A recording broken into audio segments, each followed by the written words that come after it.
Evening కల్లా మనకు ఫలితాలు తెలబోతుంది. డీటెయిల్స్ ఏంటి?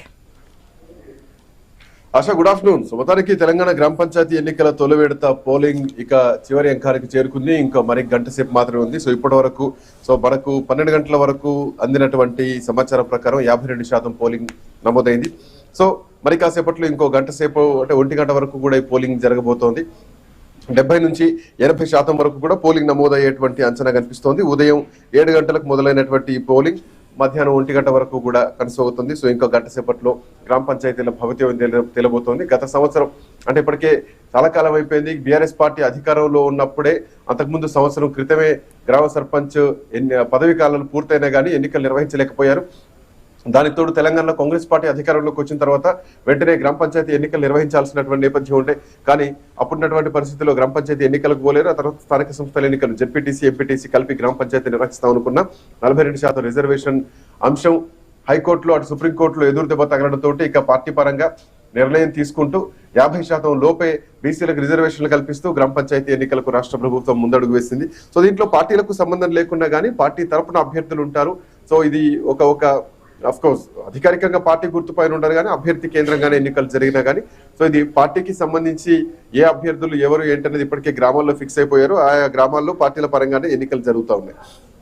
సో ఏదేమైనా కానీ 1 గంటకు ఎన్నికలు జరగబోతున్నాయి. సో 1 గంట తర్వాత 2 గంటల నుంచి అధికారులు ఓట్ల లెక్కింపు ప్రారంభించబోతున్నారు. సో ఈరోజు సాయంత్రానికి గ్రామ పంచాయతీలకు సంబంధించినటువంటి సర్పంచులు ఎవరు అన్న తేలబోతోంది. ఇప్పటికే దీనికి సంబంధించి బీఆర్ఎస్ పార్టీ కూడా కేసీఆర్ ఎన్నడూ లేనిది కేసీఆర్ స్వయంగా ఫామ్ హౌస్ కు సర్పంచ్ అభ్యర్థులను లేదంటే అంతకుముందు సర్పంచ్లుగా ఉన్న వాళ్ళను మాజీ ఎంపీటీసీలను వాళ్ళని పిలిపించుకొని మరి ఫామ్ హౌస్ లో వాళ్ళతో మాట్లాడి ధైర్యంగా ఉండనట్టు వాళ్ళకి ధైర్యం చెప్పి సో బీఆర్ఎస్ పార్టీ ఉన్నారు, కేసీఆర్ ఉన్నారు. గ్రామ స్థాయిలో గ్రామీణులకు కేసీఆర్ ఖచ్చితంగా ఉంటారు, మళ్ళీ వస్తామన్నటువంటి సంకేతాన్ని ఈ మీటింగ్స్ ద్వారా కేసీఆర్ సంకేతం పంపించారని చెప్పడంలో ఎట్లాంటి సందేహం అయితే లేదు. సో ఓవరాల్ గా చూస్తే గనక ఇప్పుడు ఈ ఓవరాల్ గా అంటే 12,700 పైచిలకు ఉన్నటువంటి గ్రామ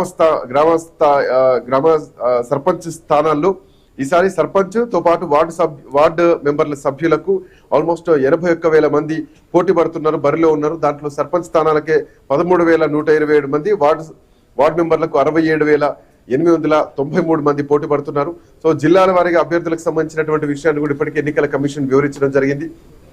దీంట్లో కొన్ని రెవెన్యూ గ్రామాలు కూడా ఉన్నాయి. సో రెవెన్యూ గ్రామాల్లో ఇంకా కొన్ని గ్రామ పంచాయతీ తండాలు కూడా గతంలో గ్రామ పంచాయతీలు కలిశారు కాబట్టి సో వాటి సంఖ్య కూడా పెరిగిందని చెప్పాలి. సో ఇట్లా నేపథ్యంలో ఓవరాల్ గా 13,000 గ్రామ పంచాయతీలకు ఎన్నికలు జరుగుతున్నాయి. సో దాంట్లో మొదటి దశ పోలింగ్ పూర్తయింది, మరి కాసేపట్లో పూర్తి కాబోతోంది. సో సాయంత్రానికి ఎన్నికలకు సంబంధించి అంటే ఇప్పటికే లక్షలాది మంది ఓటర్లు కూడా తమ ఓటు హక్కును వినియోగించుకున్నారు. వాళ్ళ గ్రామ సర్పంచ్ ఎవరన్నది ఇందులో క్రియాశీలకమైనటువంటి ఇంకొక పాయింట్ కూడా ఆశ.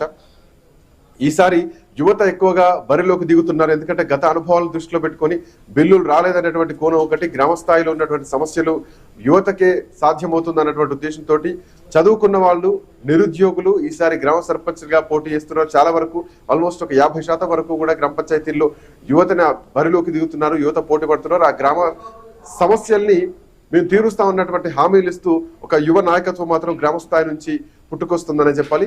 దీంట్లో భాగంగానే లక్షలాది మంది ఓటర్లు కూడా వాళ్ళ గ్రామ పంచాయతీలకు వెళ్ళి గ్రామ సర్పంచ్ ఎన్నుకోవడానికి అడుగులైతే వేస్తున్నారు. ఇప్పటికే గ్రామ పంచాయతీకి చేరుకున్నారు. 52% పోలింగ్ పూర్తయిపోయింది.